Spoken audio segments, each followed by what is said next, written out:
얼마 전 아버지가 돌아가셨습니다. 지병이 조금 있었지만 관리 잘하고 계셨기에 이렇게 급작스럽게 떠나시리라고는 상상하지 못했습니다. 저는 외아들이고 작년에 결혼했습니다. 원래는 내년쯤 하려 했던 결혼이었는데 갑자기 찾아온 아이 때문에 결혼을 서둘렀습니다. 지금 생각해보면 결혼 당시에는 정신없고 준비가 되지 않아 좀 아쉬웠던 부분도 있었는데 아버지가 돌아가시기 전 그나마 며느리와 손주까지 보시고 가신 것에 대해 조금 위로가 됩니다. 장례식장에 낯선 여자 셋이 문상을 왔습니다. 문상객 거의 처음으로 오신 분들이었어요. 나이가 좀 있으신 여성분과 저보다 나이가 조금 많아 보이는 여성 두 분이었습니다. 전 처음 보는 사람들이라서 아버지의 지인분들인가 싶었는데 어머니는 그 사람들을 아는 눈치더라고요. 세 사람은 절을 한 뒤 식당에 잠시 앉아있다 가셨습니다. 어머니는 그 사람들을 분명 아는 것 같았는데도 식당에 앉아있는 그분들을 보러 나가보지도 않으셨습니다. 그때 마침 회사 직원들이 문상을 단체로 오는 바람에 정신이 없어 여쭤보지 못했습니다. 아버지를 선산에 모시려고 운구 차량이 나가는데 장례 첫날 왔던 그 중년 여성분의 얼굴을 또 보게 됐습니다. 대체 누구이기에 발인 날 또 오신 걸까 궁금했습니다. 그분은 장지에서도 서럽게 울고 계셨습니다. 어머니에게 저분이 누군지 물었더니 아무 말씀 없으셨고요. 고모에게 혹시 저분을 아는지 여쭙더니 엄마한테 가서 들으라는 말만 하시더라고요. 장례가 다 끝나고 어머니가 혼자 계시기 힘드실 것 같아 저희 집으로 모시고 왔습니다. 당분간 마음 추스르는 시간이 필요할 것 같아서요. 저희 집에 계신 지 며칠 됐을 때 누군가 찾아왔습니다. 장례식장에서 봤던 그 연세 드신 분과 같이 왔던 여성 두 분이 서 계시더라고요. 그 사람들은 집으로 들어와 아무 말 없이 서류 하나를 내밀었습니다. 어머니도 아무 말 없이 눈물을 보이셨고요. 대체 무슨 서류인가 봤더니 친자 관련 내용의 서류였습니다. 두 여성분이 아버지 친딸이더군요. 상속 문제로 왔다고 했습니다. 저 말고 다른 형제가 있다는 걸 전혀 들어본 적도 없었기에 놀랄 수밖에 없었습니다. 오랜 침묵 끝에 연세 드신 여성분이 입을 여셨습니다. 얘들은 아비 없이 자라 평생을 서럽게 컸는데 아비가 남긴 재산이라도 자식들 똑같이 나눠야 도리잖소. 어머니는 아무 말씀 없이 저를 바라보시면서 저 아이는 아무것도 몰라요. 제 죄가 큽니다. 늦었지만 저를 용서하세요.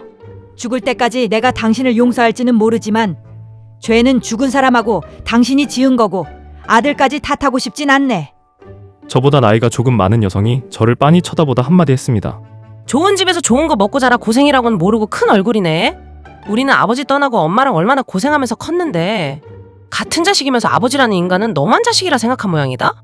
그들이 떠나고 혼란에 빠졌습니다. 어머니께 저게 다 무슨 말이냐고 물어도 고개만 저으면서 아무 말 안 하시기에 고모를 찾아갔습니다.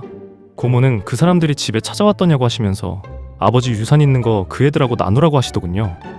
유산을 나누는 건 어렵지 않습니다. 그 사람들이 아버지 자식이라는데 당연한 거고요. 하지만 이게 무슨 상황인지 알고 싶었던 겁니다. 오래전 아버지가 작은 공장을 하셨는데 거기서 격리를 보던 여자와 바람이 나서 조강지처를 벌이고 그 여자와 재혼했다고 하네요. 아들 하나 못 낳는다는 할머니의 구박에 아버지는 딸 둘을 낳아 기르고 있던 부인을 버리고 자기 아들을 임신한 여자와 새 삶을 시작했던 겁니다. 그 조강지처와 두 딸이 장례식장에 찾아왔던 그 사람들이고요. 아버지와 바람이 난 격리는 제 어머니 그리고 그 뱃속에 있던 아들이 저였습니다. 결국 전 불륜으로 태어난 아이였던 겁니다. 살면서 단 한 번도 이상함을 느껴본 적 없었습니다. 자라면서 봐온 아버지는 책임감 강하고 멋진 남자였거든요. 어머니 역시 인자한 고우셨던 분이셨고요. 두 분은 사이도 참 좋아 어딜 가도 모두 부러워하는 가족이었습니다. 닮고 싶었던 책임감 강한 아버지가 가족을 버린 남자였다니, 그리고 늘 인자하고 고운 성품의 어머니가 남의 남자를 빼앗은 여자였다니, 제가 살아온 30년의 세월이 일순간 쓰레기처럼 더럽게 느껴졌습니다. 저도 작년 아버지가 되고 보니 아버지의 행동이 더욱 이해가 가질 않았습니다. 어떻게 어린 자식을 두고 다른 여자와 살 수 있는 것이며, 설령 그랬다고 해도 살면서 한 번도 그 자식들이 그립지도 않았는지 말입니다. 그분들이 힘들게 살아왔다는 얘기로 봐서 아버지는 두 자녀를 나 몰라라 했던 것 같습니다. 저도 이렇게 배신감과 충격이 큰데 아내는 저보다 더 충격을 받은 것 같습니다. 아내는 평소에도 바람피는 사람들, 불륜을 정말 극도로 혐오하는 성향이었기에 더욱 그런 것 같습니다. 그분들이 다녀간 후로 집은 절간 같았습니다. 서로 대화는 물론 눈도 잘 마주치지 않았고요. 어머니는 방에서 나오지 않으셨고 아내는 어머니와도 저와도 일절 대화하지 않았습니다. 퇴근하고 돌아오니 어머니가 안 보이시길래 알아보니 어머니 살던 집으로 가셨더라고요. 우리 모르게 짐 싸서 나가신 것 같습니다.